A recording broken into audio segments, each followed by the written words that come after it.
আসসালামু আলাইকুম।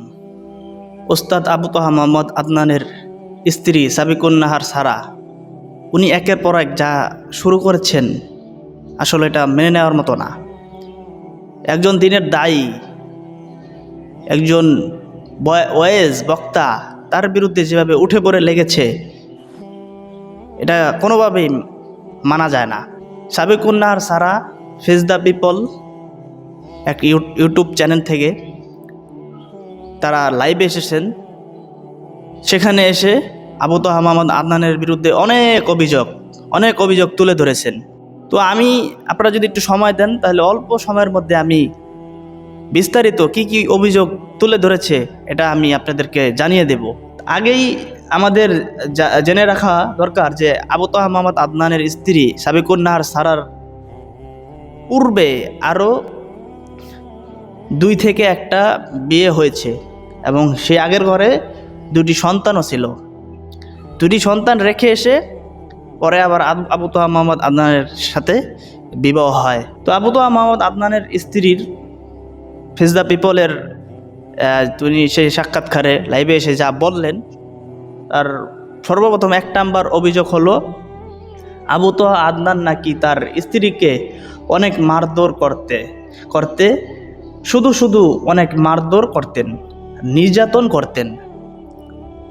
আবু তোহা মোহাম্মদ আদনান নাকি তার স্ত্রীকে অনেক মারধর করতেন। তার স্ত্রী বলতেছেন যে আমাকে রাত্রে এরকমভাবে বেদর পিটানো হয়, শুধু সারা রাত পিটানো হয়। উনি বলতেছেন যে উপদেষ্টা নাহিদকে যেভাবে মেরে জখম করা হয়েছে, তাকেও নাকি জখম করে ফেলা হয়েছে। আর বিষয়টা হলো যে হাত দিয়ে মেরে উপদেষ্টা নাহিদের যেভাবে জখম করা হয়েছে, হাত দিয়ে মেরে একটা মানুষকে জখম করা, এটা কি মানে সম্ভব? রক্তাক্ত করা এটা কি সম্ভব? তার এই কথাগুলো আসলে কেমন জানি গলাটাই মনে হচ্ছে। ঠিক আছে, তিনি যেভাবে অভিযোগগুলো তুলে ধরছেন। তো এখন বিষয় হলো যে আবু তোহা মোহাম্মদ আদনান তার স্ত্রীকে মেরেছে, তার স্ত্রীর অভিযোগ। তো ইসলামের দৃষ্টিকোণ থেকে কি স্ত্রী মারা? ইসলামিক শরীয়ত স্ত্রীকে মারা এটা মানে উৎসাহ করে নাই, স্ত্রীকে মারধর করা এটা উৎসাহ করে নাই। আবার একেবারেই যে মারা যাবে না তাও বলে নাই। মারতে নিষেধ বেশি করা হয় নাই, আবার উৎসাহ করা হয় নাই। এলো মোট কথা, বুঝতে হবে। দ্বিতীয় অভিযোগটা কি আমরা শুনি। আদনান সাহেব অন্য মেয়েদের পাল্লায় পড়েছেন, আর স্ত্রীকেও নাকি বলতেন আমি এই মেয়েকে বিয়ে করব। এখন কথা হচ্ছে তার স্ত্রী অন্যান্য মেয়েদের কথা শুনতেই পারে না। মানে আবু তোহা আদনান তিনি ধরেন আরও মানে বিয়ে করতে আগ্রহী, হয়তো স্ত্রীর সাথে মানে কথাগুলো বলতেছে যে আমি আরও বিয়ে করতে চাই, তুমি কি বলো। তার স্ত্রী মানে মানতেই চায় না, শুনতেই চায় না। তিনি আরও বলেন তার স্ত্রী যখন মানে বিয়ের কথা শুনতেন, তিনি বলেন যে না, আমি এটা নিতেই পারি না, আমি মানতেই পারি না। হ্যাঁ, মানে কিভাবে মানবো? তার স্ত্রী ভাবে বলে। এখানে একটা মজার বিষয় হলো যে উনি, তার স্ত্রী বলতে চাচ্ছেন যে আমি অন্য মেয়ের এখানে আসবে, আমার স্বামী ভাগ দিতে পারবো না বিষয়টা। কিন্তু মজার বিষয় হলো যে আবু তোহা আদনানের স্ত্রী যেই সাবিকুন নাহার, তিনি হইল দ্বিতীয় স্ত্রী। প্রথম স্ত্রী দাবি করলে মানা যেত যে হ্যাঁ, প্রথম স্ত্রীরা বলতেছে যে না তুমি বিয়ে করো না, তো আমি তোমাকে চাই, তোমাকে ছাড়া আমি থাকতে পারবো না, তুমি অন্য মেয়েকে বিয়ে করো না, আমার সংসারে অন্য কোনো মেয়ের ভাগ দিতে পারবো না, আমার স্বামীর ভাগ দিতে পারবো না। এটা প্রথম স্ত্রী যদি অভিযোগটা করতো মেনে নেওয়া যায়। দ্বিতীয় স্ত্রী সে আরেকজনের ঘরে জুইরা বৈশা স্বামীর ভাগ নিয়া এখন আবার বলতেছে যে আর কোনো বিবাহ করবা না, ঠিক আছে, আমার নিয়ে থাকবা। মানে হাস্যকর বিষয়। ঠিক আছে, তো তিনি এটাও বলে যে বিয়ে এটা এমন কোনো বিধান না যে বিধান আমার মানতেই হবে। মানে এমন কোনো বিধান না যে এটা আমার মানতেই হবে। মানে আল্লাহ তাআলা সূরাতুল নিসার 3 নম্বর আয়াতে বলেন যে ফাআনকিহু মা তাবা লাকুম মিনান নিসাই মাসনা ওয়া সুলাসা ওয়া রুবা, যে তোমরা নারীদেরকে বিবাহ করো 2, 3, 4। তো সাবিকুন নাহার সারা উনি মানে বলতেছে যে বিবাহ যে আরও বেশি একাধিক বিবাহ করা, এটা মানে আমার মানতেই হবে, না মানলে আমি জাহান্নামে চলে যাব, এরকম কোনো বিষয় না। উনি এই কথাটাই তুলে ধরতেছেন, ঠিক আছে। এটা আল্লাহ তাআলার কোরআনের সাথে আয়াতের সাথে কিন্তু সাংঘর্ষিক। হ্যাঁ, উনি বলতেছে যে না মানলে আমি জাহান্নামে চলে যাব, বিষয়টা এমন না, এটা ফরজ কোনো বিধান না। কি উদ্ভট টাইপের কথা। তিনি আরও বলেন আমি নিতে পারি না। একটা উদাহরণ দেন তিনি, যেমন ধরেন আমি আপনাদের একটা উদাহরণ দেই। অনেক মানুষ আছে দেখবেন কাঁঠাল হজম করতে পারে না, তাই বলে কাঁঠাল খাওয়া নাজায়েজ না, কাঁঠাল খাওয়া জায়েজ। কিন্তু অনেক মানুষ আছে কাঁঠাল হজম করতে পারে না, এখন আপনি তাকে বলবেন যে তুমি কাঁঠাল না খেলে মুনাফেক হয়ে যাবে বা মুরতাদ হয়ে যাবে? কিসের সাথে কি মিলাইতেছে? আল্লাহ রাব্বুল আলামিনের নবী মুহাম্মদ সাল্লাল্লাহু আলাইহি সাল্লামের প্রতি যে 30 পারা কোরআন নাজিল হয়েছে, এর একটা সূরা, একটা আয়াত, একটা অক্ষর যদি কেউ অস্বীকার করে তাহলে সে বেঈমান, কাফের, মুরতাদ হয়ে যাবে।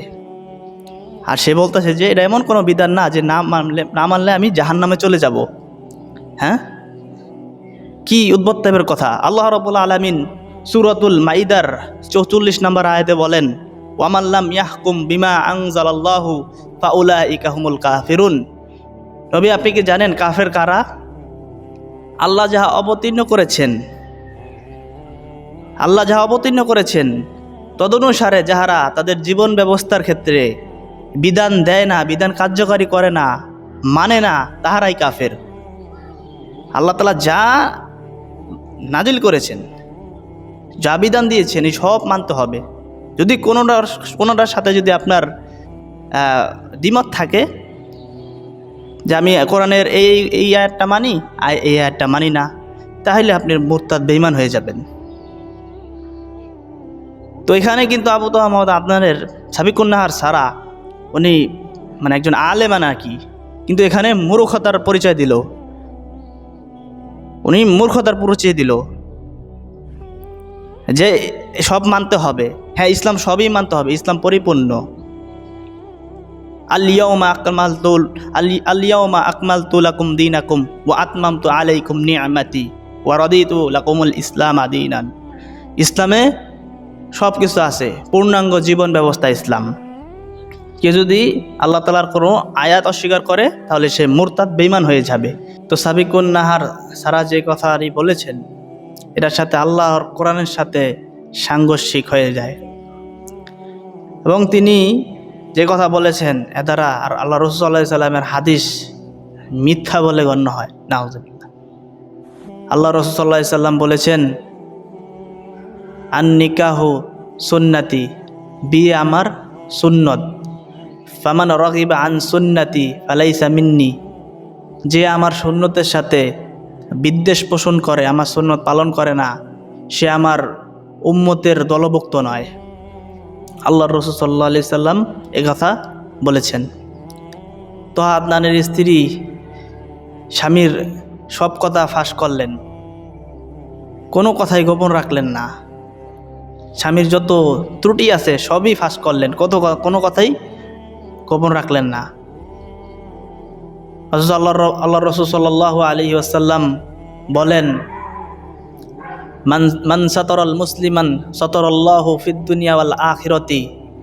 যদি কোনো মুসলমানের দোষ গোপন রাখে, কেউ যদি কোনো মুসলমানের দোষ ত্রুটি গোপন রাখে, কাল কিয়ামতের দিন আল্লাহ তাআলা তার দোষ ত্রুটি গোপন রাখবেন। আজকে আবু তাওয়ামা আদনানের যত কথা আছে সব কথা জাতির সামনে তুলে ধরলেন তার স্ত্রী। ইনশাআল্লাহ কাল কিয়ামতের দিন আল্লাহ তাআলা তার সমস্ত গোপন কথা প্রকাশ করে দিবেন, এটা যাতে তার স্ত্রী মনে রাখেন। আসলে একটা মেয়ে কতটা নির্লজ্জ, কতটা বেহায়া হইতে পারলে এই সমস্ত কাজ করতে পারে। সোশ্যাল মিডিয়াতে আইসা স্বামী স্ত্রীর জীবনে কত কিছু হয়ে যায়, সব কথা তুইলা ধরতেছে। হ্যাঁ, উনি বলতেছে যে আমার স্বামীকে আমি কত ভালোবাসতাম, হ্যাঁ, খাওয়াই দিতাম। মানে একজন গায়রে মাহরামের সাথে লাইভ করতেছে এবং সাংসারিক যত ত্রুটি আছে, ছোটোখাটো ত্রুটি সব তুইলা ধরতেছে, যে অনেক মহব্বত করতাম, হ্যাঁ, তার জন্য রাত্রে আমি ঘুমাইতাম না, জেগে থাকতাম, টেনশনে থাকতাম। তারপর বলতেছে যে উনি ওয়াশরুমে চলে গেছে, আমি জামা কাপড় জাইঙ্গা সহকারে আমি ওনার কাছে দাঁড়িয়ে থাকতাম। হ্যাঁ, এই সমস্ত কথা একটা মানে ধার্মিক মেয়ে বলতে পারে? হ্যাঁ, জাইঙ্গা মাইঙ্গা সহকারে এই সমস্ত কথার কোনো ব্যালেন্স নাই। তো যাই হোক, আমরা শুনি তার 3 নম্বরে উনি কি কথা বলেছেন আবু তোহা মোহাম্মদ আদনানের বিরুদ্ধে। কি বলেছে? তিনি বলছেন যে আইএমবি একাধিক বিয়ের প্রতিষ্ঠান মামুন কাসেমি, তিনি যে উদ্যোগ নিয়েছে, যে মুসলমানদের একাধিক বিয়ে করার জন্য সাহস যোগাচ্ছে, এটা তিনি যা করতেছেন অনেক আলেম দেখতে পারেন না। আইএমবি আপনারা জানেন যে বাংলাদেশে একটা সংস্থা আছে আইএমবি, মামুন কাসেমি, তিনি খুব সুন্দর মানে চার বিয়ে সমাজে চার বিয়ে যাতে এই প্রথাটা যাতে ব্যাপকভাবে মানে হয়, উনি এর জন্য মানে একটা প্রতিষ্ঠান খুলেছেন। তার বিরুদ্ধে উনি কথা বলতেছেন। আমাদের সমাজে জেনার হার বেশি হয়ে গেছে, বিবাহ হার কম। যেখানে বিবাহ বেশি হবে সেখানে জেনার হার কমে যাবে। মামুন কাসেমি আইএমবির উনি যে কাজটা করতেছে, এটা অনেক ভালো কাজ করতেছে। বহুত মানুষের মানে জেনার ধারে কাছে চলে যেত, জেনার কাছে না গিয়ে হালাল পন্থায় বিয়ে করতেছে। 4 বিয়ে, আপনার শরীয়ত বলতেছে যে আপনার চরিত্র হেফাজত থাকতে হবে। আপনি 1টা করবেন না 2টা করবেন, এটা আপনার ব্যক্তিগত ব্যাপার, কিন্তু আপনার চরিত্র হেফাজত রাখতে হবে। একটা কথা বলেন তো, একটা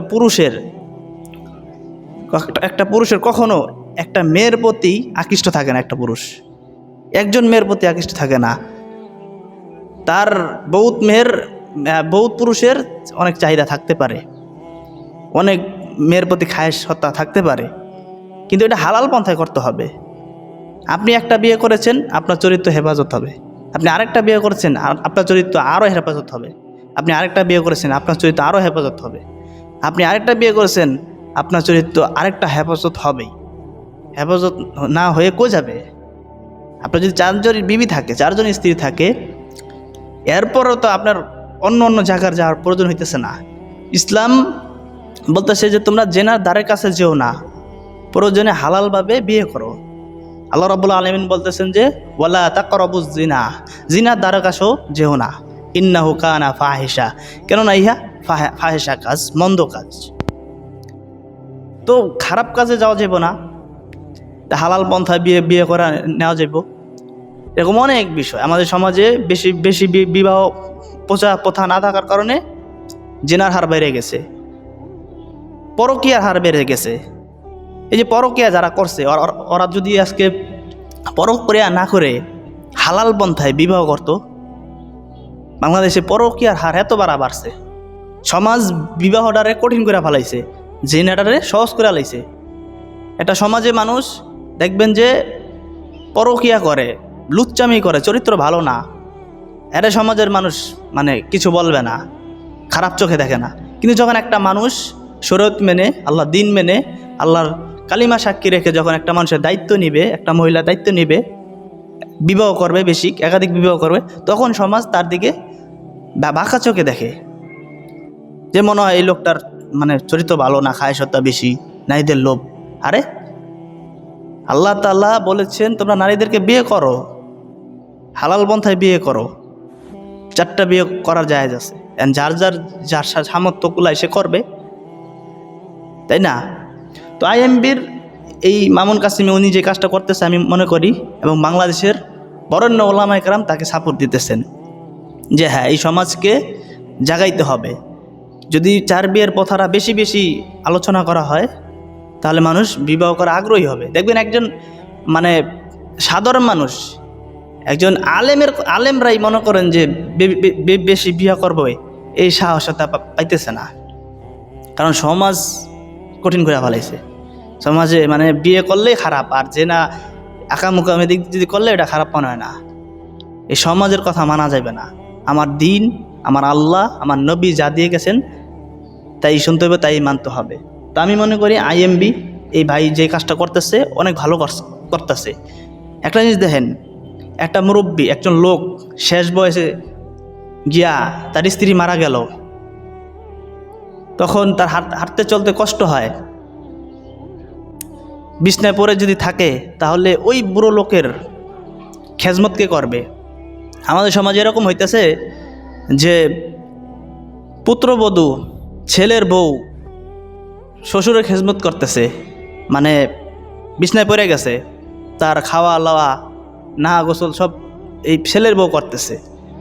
শরীয়তের দৃষ্টিকোণ থেকে জানেন, যদি কোনো ছেলের বউর শ্বশুরের যদি কোনো ছেলের বউর স্পষ্ট লেগে যদি শ্বশুরের গা গরম হয়ে যায়, তাহলে ওই ছেলের বউ ছেলের জন্য হারাম হয়ে যাবে।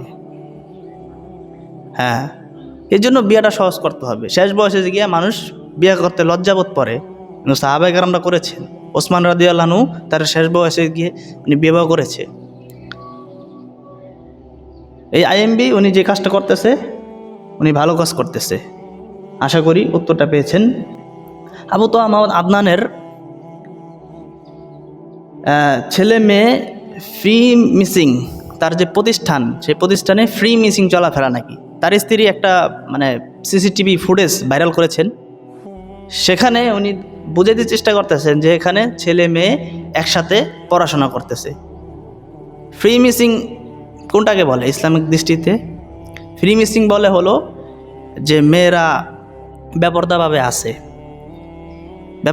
আছে, বসার কোনো মানে নির্দিষ্ট কোনো নাই, অদল বদল যে যেখানে পারতেছে বইতেছে।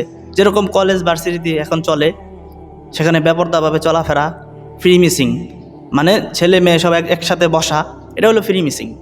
কিন্তু ওইখানে যেই সিসি ক্যামেরা যেটা বোঝা যাচ্ছে যে ওস্তাদ আবু তোহা আদনান উনি ক্লাস নিতেছেন, আর তার সামনে কিছু সংখ্যক ছেলে বসা, এর অনেক পরে গিয়ে মেয়ে বসা, তারাও কি পর্দার সহিত বসা। তো এটা ইসলামের দৃষ্টিকোণতে ফ্রি মিসিং বলে না, সেখানে পর্দা রক্ষা হয়ে গেছে, এটা জানতে হবে। তবে হ্যাঁ, এখানে মেয়েদের ক্লাস মেয়েরা নিবে, ছেলেদের ক্লাস ছেলেরা নিবে, এটাই উত্তম। এটা কি উত্তম যে ছেলেদের ক্লাস ছেলেরা নিতেছে, মেয়েদের ক্লাস মেয়েরা নিতেছে আলাদা আলাদা, এটা উত্তম। তো এই হলো তার অভিযোগ, তার বিষয় যে একজন মেয়ে কতটা নির্লজ্জ, কতটা বেহায়া হলে নিজের স্বামীর কথাগুলো অনলাইনে জাতিকে শোনায় দিতেছে। আজকে আবু তোহা মোহাম্মদ আদনান উনি অনেক চিন্তাগ্রস্ত হয়ে পড়েছেন। একটা পুরুষের জীবনে কালিমা লেপন করার জন্য, তাকে হেনস্থা করার জন্য 2টা অস্ত্র, সারা জীবন মনে রাখবেন, 2টা অস্ত্র একটা পুরুষকে হেনস্থা করার জন্য। এক অস্ত্র টাকার কেলেঙ্কারি, আপনার টাকা কেলেঙ্কারি দিয়ে আপনার মান, ইজ্জত, আব্রুপ, সম্মান সব ধুলে মিশে দিবে। 2 নম্বর হলো নারী কেলেঙ্কারি দিয়ে একটা পুরুষের ইজ্জত, সম্মান, আব্রুপ সব ধুলে মিশে দিবে। আজকে ওস্তাদ আবু তোহা মোহাম্মদ আদনানের মান সম্মান সব ডুবিয়ে দিচ্ছে। 2021 সালে ফ্যাসিস্ট সরকার, হাসিনা সরকার মাওলানা মামুনুল হকের বিরুদ্ধে যেভাবে উঠে পড়ে লেগেছিলেন, তার বিরুদ্ধে মামলা দেওয়া হয়েছে। তার স্ত্রীকে জিম্মি করে, যাতে মামলার সাক্ষী তিনি দেন, তার স্ত্রীকে জিম্মি করে এই কাজগুলো করানো হয় মামুনুল হকের বিরুদ্ধে। কিন্তু দিন শেষে কি হলো? দিন শেষে ওই হাসিনাই পরাজিত হলো, আর মামুনুল হক তিনি আগের মতো আবার দাঁড়িয়েছে। আজকে ওস্তাদ আবু তোহা মোহাম্মদ আদনানের বিরুদ্ধে এত কেলেঙ্কারি দিচ্ছে, হ্যাঁ, এগুলো যদি আজকে সত্য হয়, আজকে জাতি সাক্ষী হয়ে গেতেছে, পুরা সোশ্যাল মিডিয়া দেখতেছে, এগুলো যদি আজকে সত্যি হয়, তাহলে ইনশাল্লাহ আবু তোহা মোহাম্মদ আদনানের পুরা জাতির কাছে জবাব দিতে হবে।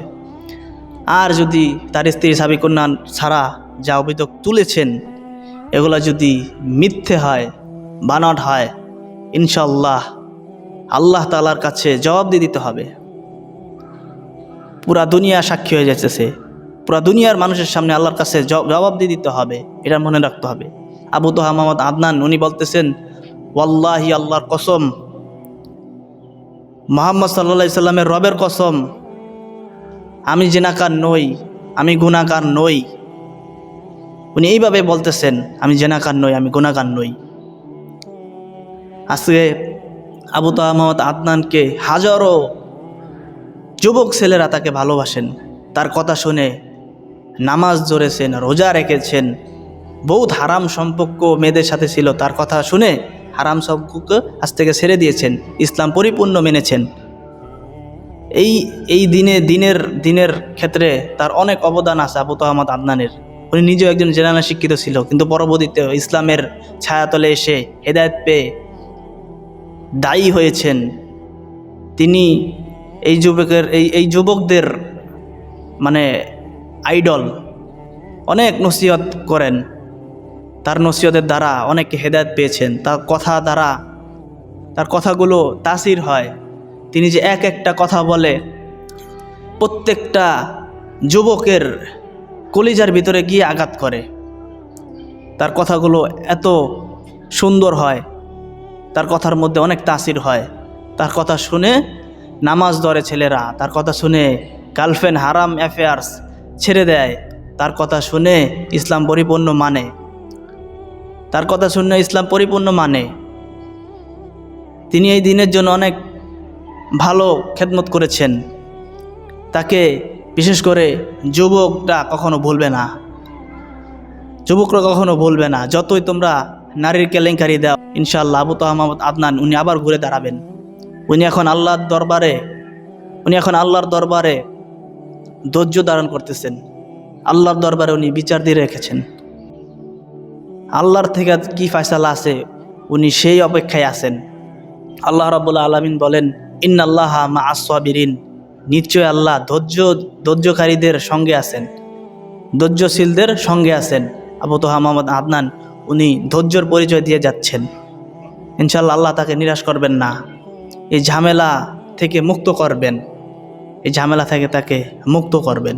সবসময় আবু তোহা মোহাম্মদ আদনান উনি তার এক ঘনিষ্ঠ ফ্রেন্ডকে বলেছিল যে, যখন বিবাহ করো তোমার থেকে বেশি শিক্ষিতওয়ালা মেয়েকে বিবাহ করবে না, তোমার থেকে টাকা পয়সা ধন সম্পদ বেশিওয়ালা এরকম মেয়েকে বিবাহ করবে না, কারণ যদি করো তাহলে অনেক বড় ফিতনা হবে, অনেক বড় ফিতনা হবে। আজকে সেই কথারই উনি নিজেই ভুক্তভোগী, সেই কথার উনি নিজেই ভুক্তভোগী। তো যাই হোক, আমি বলতে চাই যে একটা মেয়ে আরও দুই এক জায়গায় পানি খেয়ে এসেছেন, দুই এক ঘাটের পানি খেয়েছেন, তার জীবনে কখনো শান্তি বয়ে আনবে না। আগের ঘরে 2 সন্তান ফেলে রেখেছে, ফেলে এসে আবার বিবাহ হয়েছে, এই সংসারেও তার 2 সন্তান, ওসমান আয়েশা 2 সন্তান ছেড়ে চলে যাবেন। হয়তো আবু তোহা মোহাম্মদ আদনান ধৈর্যশীলতার পরিচয় দিচ্ছে, কিন্তু আমাদের মনে হয় যে মেয়ে এতটা নির্লজ্জ, এতটা বেহা হতে পারে, জাতির সামনে এসে স্বামী স্ত্রীর সমস্ত ত্রুটির কথা বলে দেয়, আমরা মনে করি সেই মেয়েকে স্ত্রী হিসেবে না রাখা, আমরা মনে করি তাকে তালাক দেওয়াটাই উত্তম হবে, তালাক দেওয়াটাই উত্তম হবে। কারণ তিনি যেভাবে একের পর এক ফিতনা যেভাবে সৃষ্টি করেছেন, কোনো আলেম সমাজের কোনো স্ত্রী আজ পর্যন্ত আমরা আমাদের এই বাংলাদেশে দেখলাম না যে আমাদের বাংলাদেশে কোনো আলেমের স্ত্রী প্রকাশ্যে জাতির সামনে এত কথা বলেছেন, স্বামীর কথা এত কথা বলে দিয়েছেন, কোনো আলেমের স্ত্রী দেখলাম না। আজকে এই ফার্স্ট দেখলাম তোহা আদনানের স্ত্রী সাবিকুন নাহার সারা যা করলেন। যাক, আমরা সবাই আবু তোহা মোহাম্মদ আদনানের জন্য দোয়া করি, আল্লাহ তাআলা তাকে ধৈর্য ধারণ করা তৌফিক দান করুন এবং সমস্ত বিপদ বালা মুসিবত থেকে তাকে হেফাজত করুক। সবাই আমরা তোহা আদনানের জন্য দোয়া করব। আজকে পর্যন্তই, সবাই ভালো থাকবেন, সুস্থ থাকবেন। আর যে কথাগুলো বললাম, তোহা আদনানের স্ত্রীর কি ভুল আর আমাদের কি কথা ভুল হয়েছে, এটা অবশ্যই আপনারা কমেন্ট বক্সে জানিয়ে দেবেন, বলে যাবেন। আজকে পর্যন্তই, সবাই ভালো থাকবেন, সুস্থ থাকবেন। আসসালামু আলাইকুম ওয়া রাহমাতুল্লাহি ওয়া বারাকাতুহু।